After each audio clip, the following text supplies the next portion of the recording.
Assalamu alaikum warahmatullahi wabarakatuh. Welcome back, dear brothers and sisters. So in previous session, inshallah, we're learning about HADHA, and we know that HADHA comes as a mubtada. So just quickly going back to mubtada. Mubtada can be a noun or it can be a demonstrative pronoun. So we know now demonstrative pronoun HADHA. So let's see what this demonstrative pronoun is called in Arabic. In Arabic, it's called as al-ismul isharatu lil qarib. Al-ism means noun. It's easy to remember. It's a noun. What's the noun? And ishara means to point.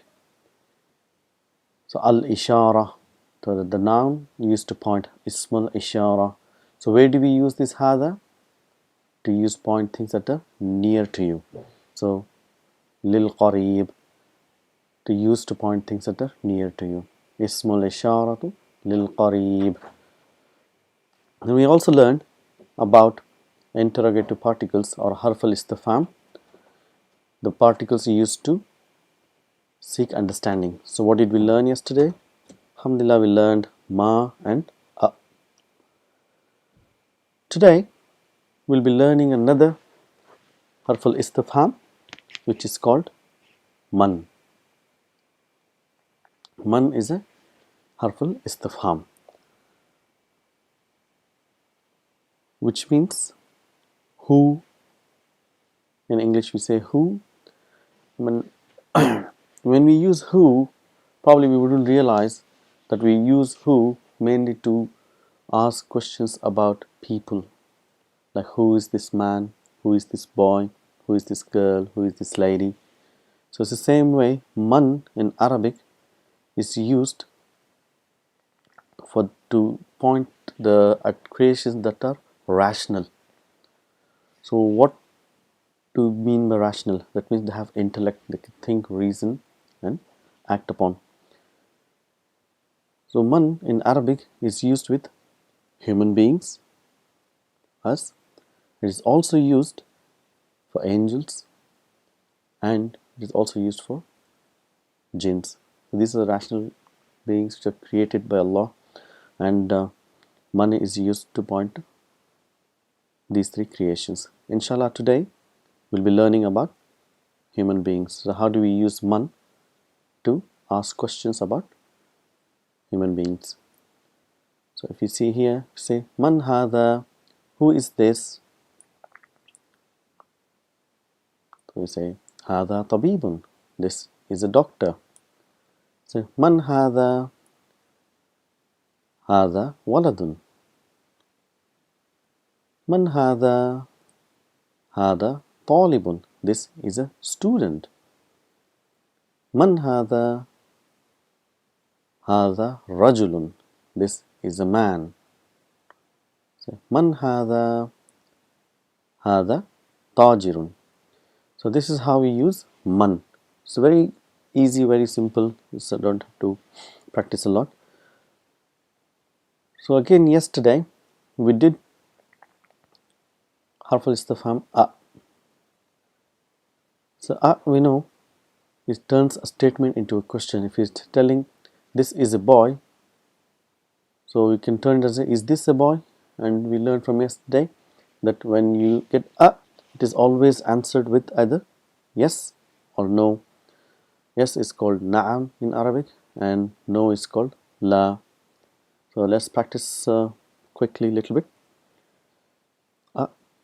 If we say ahada tabibun, is this a doctor? We say la, no. Hada waladun, this is a boy. So let's quickly catch up. So what we've done? So we've done hada, which means this, and we've done ma, which means what, and used to ask question about things or object or animals. And we did man, is used to ask questions about people or human beings, and a is used in both in terms of ma and man to turn the statements into a question. So these are three things. So after hadha, So logically we'll be learning about DHALIKA. So what is DHALIKA? Which means that. So, and how do we say in Arabic? The same thing. It's ismul isharatu lil ba'id. Ba'id means far. So a noun to point at things that are far. Ismul isharatu lil ba'id. So this zalika is used to point things that are far from you. So if you know zalika al-kitabu la raib zalika. So Allah used the word zalika quite a lot in Quran. So again, just reminding you that it is pronounced as zalika, but this alif is omitted because of constant usage, and it's written as zalika, but it's still written the same pronunciation of zalika. So it's exactly like hadha. The same questions will be repeated. Zalika means that, and we can use it with ma, can use it with man, and we can use it with a. So let's practice a bit, inshallah. Say, ma dhalika, what is that? Dhalika najmun, that is a star. So you have to build your vocabulary, inshallah. Just keep remember these words. Dhalika najmun. Ma hadha wa ma dhalika, what is this and what is that?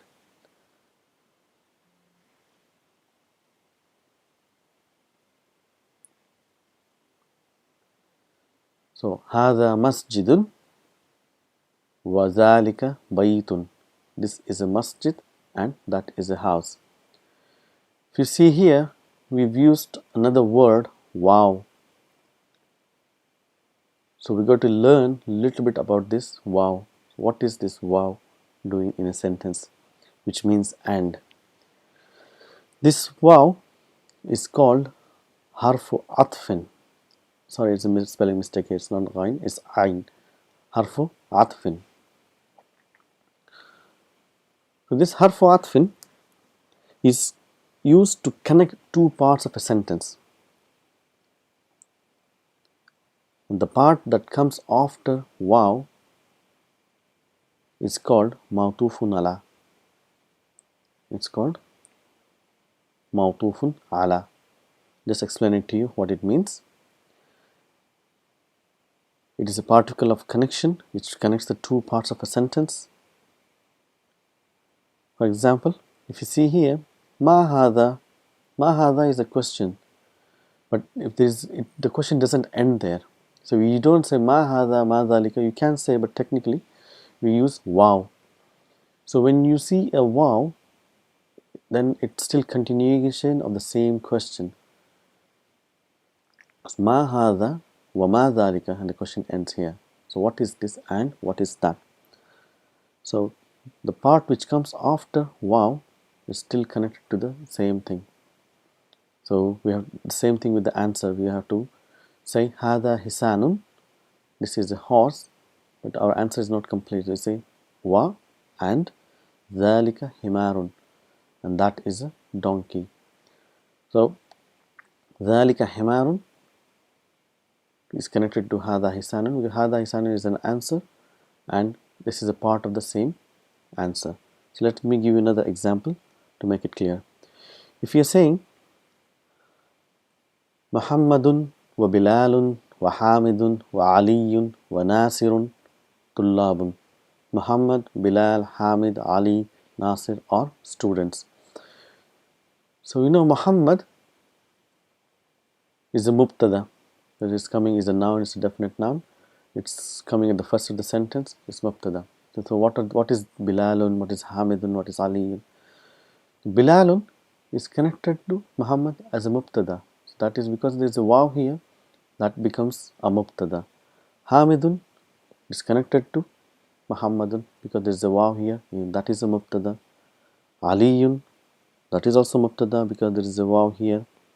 Nasirun, that is also mubtada, becomes a noun here, wow here.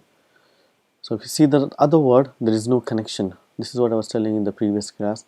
When you see a group of nouns and there is no connection, then that is where we can insert is or are. So here if you put R, then we can say, translate it as Muhammad and Bilal and Hamid and Ali are students. Tullabun means students. So just remember, wow is called harfu atf. It connects the two parts of a sentence, and the part which comes after wow is called mawtufun ala. Mawtufun ala is a part of the same thing which comes before wow. We will learn more about it. It's just to give you a brief understanding. So we'll learn each word as it comes, inshallah. So if you see, man hadha wa man dhalika, who is this and who is that? So say this, hadha mudarrisun, this is a teacher, wa dhalika imamun, and that is a imam. So practice a little bit more. Ma hadha wa ma dhalika, hadha sukkarun. Sukkar means sugar. It comes from Arabic sugar, sukkarun. And dhalika labanun. Labanun means milk. Let's catch up with again. Ma hadha, what is this? Hadha hajarun. This is a stone. Hadha dhalika qalbun. Is that a dog? Sorry, there's a little bit mistake here. Is that a dog? La dhalika qittun. No, that is a cat. So that is our lesson on hadha and dhalika. So this is the vocabulary. These are the words which we've used in the lesson. I just wanted to note that one thing about all these words, they all are ending with double dhamma. That means they are indefinite. All these nouns which we've used in these lessons are indefinite nouns. So what does it mean? It means that the words are ending with double dhamma. So inshallah in the next class we'll be learning how to make a definite noun. So remember, for now the nouns with ends with double dhamma are indefinite nouns. So we'll finish our lesson on some interesting facts of writing Arabic. We know that few words the alif is omitted. So we've learned that hadha and dhalika is one of those words where it is pronounced but it is not written. We will learn some most common words which I feel nobody would have noticed. So you'll be happy to know that the words in which the alif has been omitted. So if you look at this word, you will not recognize it at the first instance unless you say, oh, what is this? It looks like something. If you see now we know. See here, this alif is actually omitted. It's Allah. It's pronounced as Allah, but it is written as Allah. The alif is omitted, and this is how it is written, Allah. So another common word, what we pronounce, this is Ar-Rahman. So everybody knows this word, but actually if we notice, if we go and look in the Quran, see how it is written. It's written as Ar-Rahmanu, but we pronounce it as Ar-Rahman. So another most common word in Arabic, beginning of each surah, we say Bismillah, you say it is actually Bi Isma, but if you notice how it is written as Bism. The alif has been omitted. Because these are most commonly used words and nouns. What happens is, as I said, Arabic, it omits what is not required and is what is understood. So Allah, Ar-Rahman and Bism. So if we read now Bismillahir Rahmanir Rahim, so we know what is being omitted here and what is being said. So inshallah we'll learn more about this sentence Bismillahir Rahmanir Rahim in our future classes. But for now, remember, in the word Allah Azawajal, that alif is missing. In the word Bism, alif is missing. In Ar-Rahman, the alif is missing. Jazakallahu khair. Assalamu alaikum wa rahmatullah.